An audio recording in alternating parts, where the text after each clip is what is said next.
यहाँ उपस्थित सभी मेधावी छात्राओं से मैं कहना चाहता हूँ कि अमृत पीढ़ी के रूप में आप सभी के ऊपर विकसित भारत के निर्माण का एक उत्तरदायित्व आने वाला है। आज युवा शक्ति भविष्य के भारत की निर्माता इसे अपने कौशल और विकास के द्वारा ये सुनिश्चित करना होगा कि आत्मनिर्भर भारत आने वाले समय में ऐसा हम बनाएं जो दुनिया के किसी भी देश के मुकाबले अधिक प्रगतिशील, शक्तिशाली और संपन्न हो। महान राष्ट्र के नीति निर्माताओं के सपनों जिसकी शपथ अभी हम सब ने एक साथ मिलकर के ली तो पूरा करने के लिए एक सक्षम राष्ट्र बनाने में युवा पीढ़ी अपना योगदान है, ये बड़ा आवश्यक है। ये एक दशक में भारत का भाग्य बड़ी तेजी से बदल रहा है। आज हम विश्व की 5वीं सबसे बड़ी अर्थव्यवस्था बन गए और अनुमान के अनुसार 2027 में दुनिया की तीसरी बड़ी अर्थव्यवस्था हम बनने जा रहे हैं। आने वाले भविष्य में आप जब बच्चों से कहना चाहें अपने कैरियर की ऊंचाई पर होंगे तब भारत दुनिया के विकसित राज्यों के समूह में शामिल होगा। और इसलिए मैं मानता हूँ कि आपके लिए एक बहुत बड़ा अवसर आने वाला है। सभी जो युवा बच्चे हैं, बच्चियां हैं, जो संकल्पित होकर के भारत के सर्वांगीण विकास के मिशन में अपना मनोयोग से योगदान दें, ये समय की आवश्यकता है। मैं आज इस कार्यक्रम के आयोजक सभी आयोजक मित्रों के प्रति भी हृदय की गहराइयों से कृतज्ञता ज्ञापित करना चाहता हूँ, जिन्होंने अखंड भारत के निर्माता और भारतवर्ष के प्रथम चक्रवर्ती सम्राट चंद्रगुप्त मौर्य जी की शासन व्यवस्था और वर्तमान संदर्भ में उसकी प्रासंगिकता पर एक महत्वपूर्ण गोष्ठी का आयोजन किया। जैसा मेरे पूर्व के वक्ताओं ने बताया, उनका जन्म जयंती सप्ताह पूरे देश में मनाया जा रहा है और उसी क्रम में आयोजन हुआ। लोग इतिहास के विद्यार्थी, मैंने इतिहास पढ़ा नहीं लेकिन मौर्य को मैंने पढ़ा है। 2500 वर्ष पूर्व, आज से 2500-25,000 वर्ष पूर्व भारत के शौर्य, स्वाभिमान और गौरव तथा उत्कर्ष के प्रति चंद्रगुप्त मौर्य ने अखंड भारत के निर्माण के द्वारा एक ऐसी राष्ट्रीय चेतना को जन्म दिया था जिसने भारत के विशाल साम्राज्य का परचम पूरी दुनिया में लहराने का काम किया। आप कल्पना कीजिए कि 2,500 वर्ष पूर्व जब दुनिया के अधिकतर देश पाषाण युग में जी रहे थे, उस समय सभ्यता वहाँ विकसित नहीं हुई थी। तो उस दौर में चक्रवर्ती सम्राट चंद्रगुप्त मौर्य ने अपनी अजेय शक्ति के द्वारा, अनुकूल सूझ के द्वारा न सिर्फ एक नया इतिहास बल्कि कल्याणकारी शासन भी उस जमाने में स्थापित करने में सफलता पाई। कल्याणकारी शासन की प्राथमिक शर्त क्या होता है? मुझे लगता है कि रूल ऑफ लॉ, कानून का शासन किसी भी कल्याणकारी शासन के प्रति अनिवार्य शर्त हुआ करती है।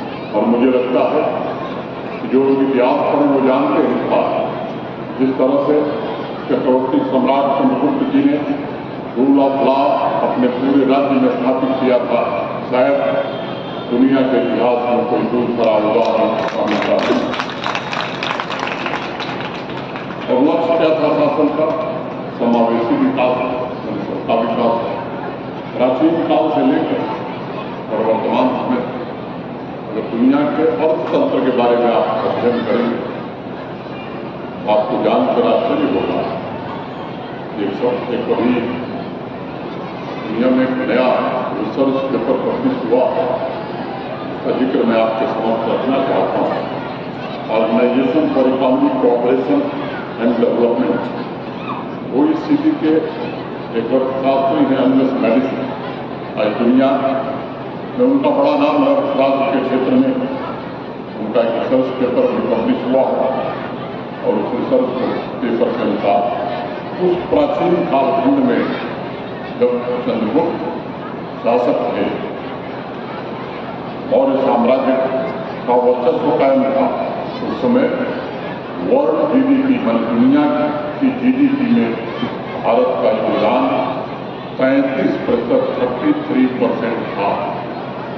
कल्पना कीजिए, पूरी दुनिया में भारत का हिस्सा 35% था।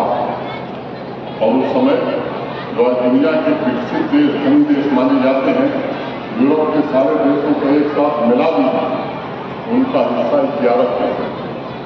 अमेरिका जैसे देश का हिस्सा 0.5% था।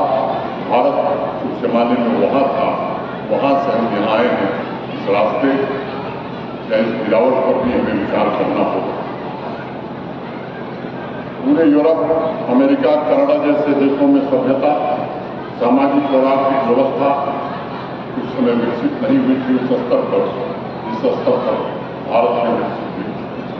चंद्रगुप्त मौर्य ने नई आर्थिक नीतियां तथा जन कल्याण को शासन प्रणाली के केंद्र में रखा। समता और सामाजिक न्याय के लक्ष्य के साथ राजतंत्रात्मक शासन प्रणाली को भी आम जनता के प्रति जिम्मेदार बनाया।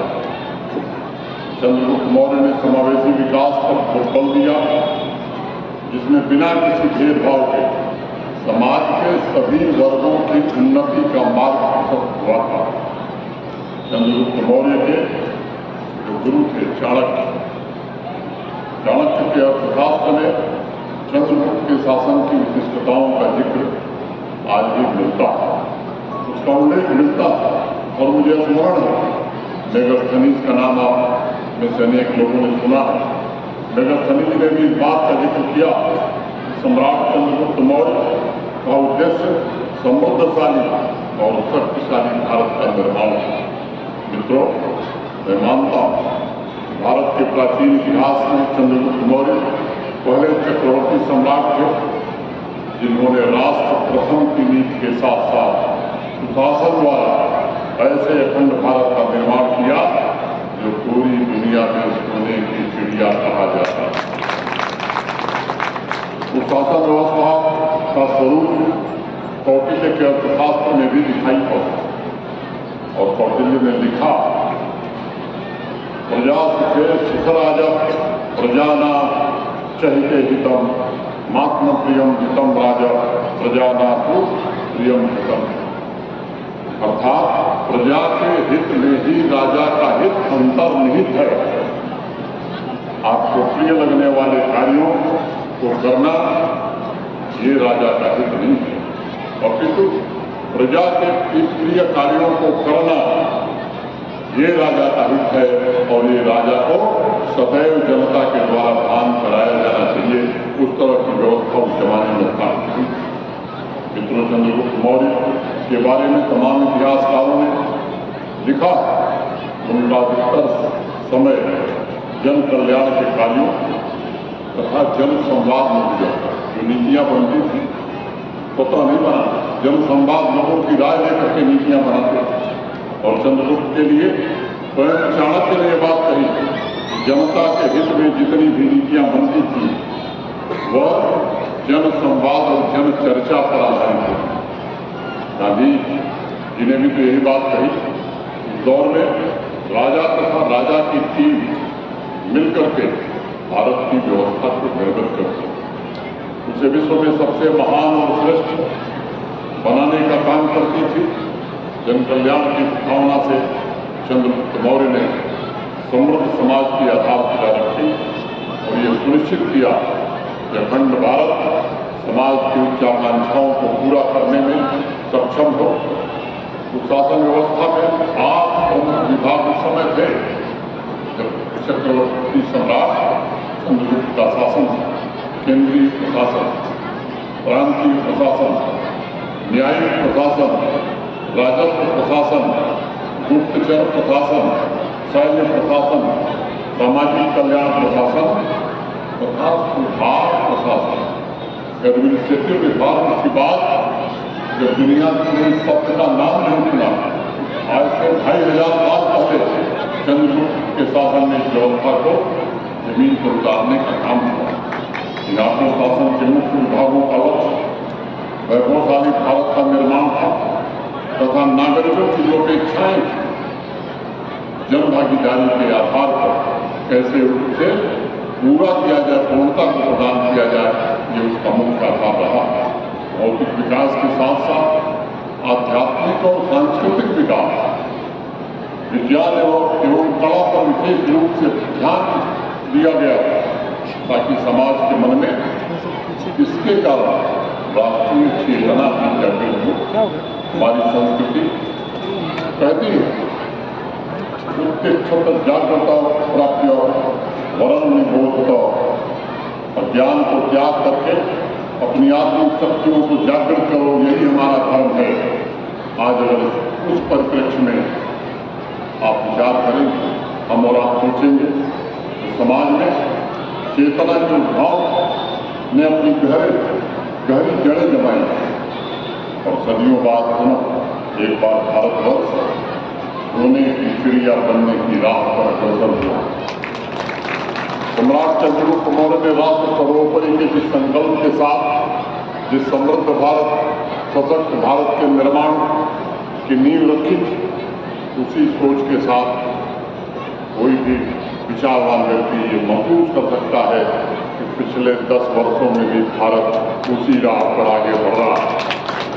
हर एक वर्ग मजबूत बनकर स्वर्णिम भारत के पुनरुत्थान की नई गाथा लिख रहा है। अगर एकेडमिक दृष्टिकोण से चंद्रगुप्त मौर्य के शासन व्यवस्था की वर्तमान संदर्भ में विवेचना की जाए तो मैं ये कहूँगा, मुझे उन नीतियों में मौजूद सपने आज पूरे होते हुए भी दिख रहे हैं। आप कल्पना कीजिए, उस दौर में मैं जिक्र कर रहा था वर्ल्ड जीडीपी में, दुनिया की जीडीपी में हमारा हिस्सा 33%, 33% था, लेकिन बाहर से आक्रांत आए, लुटेरे आए, हमारा धन और वह को लूट करके ले गए और एक समय आया 11वीं शताब्दी आते आते हमारी स्थिति खराब हुई। बावजूद इसके दुनिया की जीडीपी में हमारा जो हिस्सा था वो 29%। 11वीं शताब्दी थी। उसके बाद की आक्रांता अंग्रेजों का शासन, लंबे काल की गुलामी के कारण जब देश आजाद हुआ 47 में और 1950 में आक्रमण किया गया, दुनिया की जीडीपी में भारत का जो योगदान है महज 4% रह गया, 4%, 4%। आज फिर से मैंने आपसे जिक्र किया 10 वर्षों में भारत ने अपनी रफ्तार पकड़ी है। और मित्रों, मुझे बताते हुए खुशी है कि इंटरनेशनल मॉनेटरी फंड का जो लेटेस्ट डेटा आया, लेटेस्ट सर्वे आया है, आज दुनिया की जीडीपी में भारत का योगदान 15% पहुंच गया है, 4 से 15%। हम उस रास्ते पर आगे बढ़ रहे हैं जो रास्ता हमें चक्रवर्ती सम्राट चंद्रगुप्त मौर्य ने दिखाया था। अब समय 10 सालों में भारत की अर्थव्यवस्था फ्रेजाइल टाइप से इस देश के हम गुलाम होते थे इंग्लैंड के, उसको पीछे छोड़कर दुनिया की 5वीं बड़ी अर्थव्यवस्था बनी है। 2028 में दुनिया की 3री सबसे बड़ी अर्थव्यवस्था बनने वाला देश भारत होगा, कोई और नहीं होगा। एकेडमिक दृष्टिकोण से तो मैं तुलनात्मक अध्ययन करता हूँ। राष्ट्र प्रथम की नींव, भारत प्रथम की नींव के साथ पुनः भारत विश्व गुरु की पदवी पाने के लिए पूरी तरह से बेताब है और दहलीज पर कदम रख रहा है। महान विरासत और परंपरा के पुनर्जागरण के साथ साथ राष्ट्र की दशा और दिशा को नई गति और नई शक्ति प्राप्त हुई है। 500 वर्षों के इंतजार के बाद, हमारे अनेक पूर्वजों के बलिदान के बाद प्रभु श्री राम का मंदिर अयोध्या में भव्य रूप से बन सका। उज्जैन में महाकाल की प्राण प्रतिष्ठा हो सकी है। चंद्रगुप्त मौर्य और उनके गुरु कौटिल्य ने समाज की एकता पर सदैव बल दिया। मैं देख रहा हूँ कि आज भारत में सर्वस्पर्शी समावेशी विकास का एक ऐसा मॉडल विकसित हो रहा है जिसका लक्ष्य बिना किसी भेदभाव के सेवा, सुशासन और गरीब कल्याण हो। आदर्श चुनाव आचार संहिता लागू है। मैं कोई राजनीतिक बात नहीं करना चाहता हूँ, लेकिन कुछ एकेडमिक विषयों पर मैं जरूर अपना दृष्टिकोण रखना चाहता हूँ। कुछ आंकड़ों की चर्चा मैं करना चाहता हूँ, जिससे चंद्रगुप्त मौर्य की नीतियों और वर्तमान समय की उपलब्धियों के संबंध में एक तस्वीर, एक खाका आपके दिमाग में स्पष्ट रूप से आ सके। मात्र 10 वर्षों के भीतर 50 करोड़ से ज्यादा नागरिकों के बैंक खाते खुले, जनधन खाते खुले थे। कई लोग व्यर्थ करते थे, मजाक करते थे कि खाता खोल के क्या हुआ। अगर मैं दूसरी बात कहूँ, इन 50 करोड़ खातों में पिछले 10 वर्षों में जानते हैं कितना धन आया है? 34 लाख करोड़ रुपया इन 50 करोड़ खातों में पिछले 10 वर्ष में आया है। ये बदलती हुई भारत की तस्वीर है। आज 49 करोड़ लोगों, देश के 49 करोड़ लोगों को 5 लाख रुपए तक के इलाज की मुफ्त व्यवस्था, हेल्थ इंश्योरेंस स्कीम की सुविधा मिले। और अब तो सरकार ने कह दिया है 70 साल के ऊपर के जो भी हिंदुस्तान में रहने वाले लोग हैं, वो भी इस योजना में शामिल हो जाए। हमने अपने जीवन में अनेक ऐसे परिवारों को देखा जिन्होंने खेत बेचा है अपने परिवार के लोगों का इलाज कराने, अपनी माताओं बहनों के जेवर गिरवी रखते हैं इलाज कराने में। उससे भारत अब मुक्त हो रहा है। कहने में बड़ा कम समय लग रहा है 50 करोड़ लोगों का इलाज। अगर मैं दूसरी तरफ से कहूँ, अमेरिका, लैटिन अमेरिका, पूरा यूरोप, इटली, सबको मिला दिया जाए, इन देशों की जितनी आबादी है उससे ज्यादा लोगों का मुफ्त इलाज भारत कर रहा है। आज ऐसा भारत पिछले 10 वर्षों में बना है। 4 करोड़ से ज्यादा उन गरीब भाई बहनों का जो सपना था अपना पक्का घर देखने का, वो सपना साकार हुआ। और सरकार ने कहा है कि आने वाले 5 वर्षों में 3 करोड़ घर और बनाए। उनको भी चाहिए घर पाउले तो रहे हाँ काका अब बुला के लिया 11 करोड़ शौचालय बन गए देश। स्वच्छ पीने का पानी 70 सालों में देश नहीं दे सका। 14 करोड़ घरों तक स्वच्छ जल नल से जल पहुंचाने में भारत को सफलता मिली है। और आने वाले 9 महीने में हर घर तक स्वच्छ पीने का पानी देश पहुंचा देगा। ये भारत की सामर्थ्य देखिए किस तरह से भारत ने तरफ किया। पता नहीं कितनी बहनें माताएं बेटियां धुएं से उनके फेफड़े खराब हो जाते हैं, अनेक दमा की मरीज हो जाते हैं। 10 करोड़ से ज्यादा लोगों को मुफ्त में रसोई गैस उपलब्ध कराने में भारत को सफलता मिली। एक नए भारत में मजबूत भारत की आधारशिला रखने में देश कामयाब हुआ। दुनिया के 2 देशों में कहीं भी युद्ध हो रहा हो, चाहे वो रूस यूक्रेन का युद्ध हो या इजराइल और फलस्तीन का युद्ध हो, जहां भी कॉन्फ्लिक्ट जोन है, युद्धरत दोनों देश आज आशा भरी निगाहों से दुनिया के और किसी देश की तरफ नहीं, भारत की तरफ देख रहे हैं। पिछले 10 सालों का बदलाव, अनेक लोगों का जीवन गरिमापूर्ण हुआ। 46 करोड़ से अधिक नौजवान देश के इंडस्ट्रियल बने, उद्यमी बन गए प्रधानमंत्री मुद्रा योजना के अंतर्गत। और केवल अपना और अपने परिवार को आजीविका नहीं है, कई लोगों को और भी आजीविका दे रहे हैं। इनोवेशन हो, इसमें भी भारत का परचम लहरा रहा है। स्टार्टअप में दुनिया के तीसरे देश हम बन गए। यूनिकॉर्न में दुनिया के दूसरे देश हम बन गए। 70 सालों में देश में जितने मेडिकल कॉलेज बनाए, उससे ज्यादा मेडिकल कॉलेज हिंदुस्तान 10 सालों में बना लेता।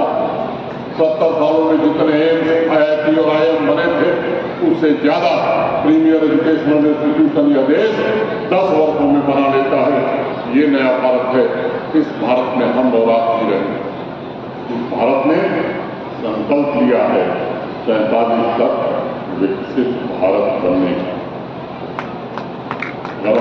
आज वास्तव में चंद्रगुप्त मौर्य को श्रद्धांजलि देने आए हैं।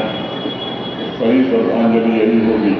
हम भी आज शपथ में संकल्प लेकर के यहाँ से जाएं कि विकसित भारत की यात्रा में हम भी पूरी ताकत के साथ अपना पूरा का पूरा योगदान देंगे।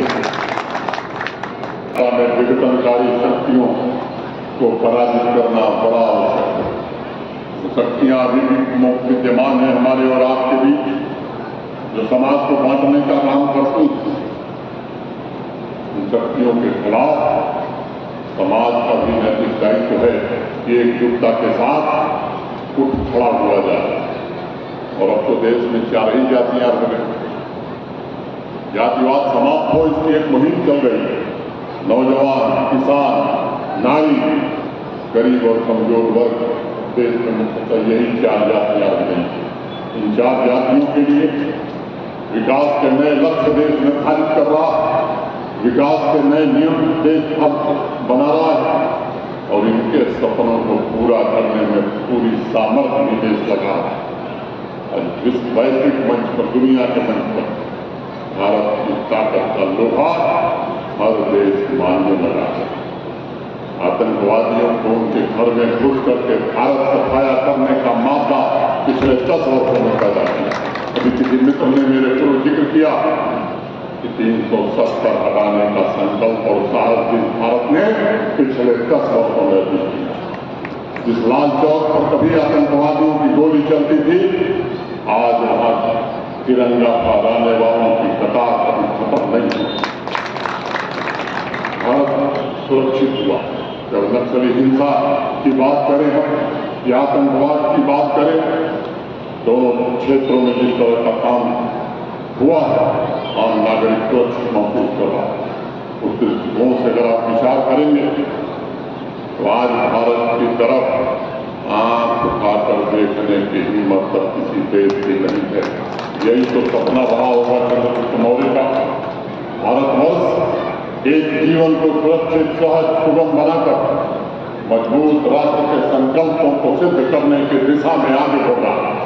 और मुझे प्रसन्नता है कि आज इस महत्वपूर्ण गोष्ठी के द्वारा समाज के प्रबुद्ध जनों को भी चिंतन का एक मिला। 2,500 वर्ष पूर्व इस गौरव और सम्मान के लिए भारतवर्ष जाना जाता है। क्या हम ये संकल्प ले सकते हैं कि वो गौरव और सम्मान फिर से हम भारतवर्ष को दिलाएंगे, क्योंकि हम भारत माता के वही संतान हैं और ये हमारी जिम्मेदारी। आप सभी प्रबुद्ध लोगों से मेरा निवेदन है, विनम्रतापूर्वक निवेदन है, चंद्रगुप्त मौर्य के संकल्पों तथा भारतीय संस्कृति के जन सर्वजन हिताय सर्वजन सुखाय के भाव को जन जन तक पहुंचाने में हम सफल हों, ऐसी मैं कामना करता हूं। और मुझे उम्मीद है 2047 तक विकसित भारत की यात्रा में हमारे जैसे लोग या अनेक ऐसे लोग हैं जो उस समय नहीं, लेकिन जो हमारी बच्चियां आज यहाँ पुरस्कार ले रही थी आज विद्यालय में, हमारे जो नौजवान बच्चे ने कैरियर के चरम पर, उनके शीर्ष पर, इन नौजवानों को, इन बच्चों को, इन बच्चियों को ये हमारी जिम्मेदारी है कि हम ऐसा मार्गदर्शन करें कि पूरी शक्ति के साथ विकसित भारत की यात्रा में वो पूरा अपना योगदान दें और हम आज संकल्प लेकर के जाएं, विघटनकारी ताकतों का मुकाबला भी करेंगे और भारत को दुनिया का विकसित राष्ट्र भी बनाएंगे। इतनी बात करता हुआ मैंने पालिका के आजाद संहिता लगी, धर्मेंद्र जी हाथी प्रसाद लाते आम ने बताया तो मुझे समझ नहीं आया ऐसा काम बताया, लेकिन जो ही बताए हैं बहुत छोटा काम बताए।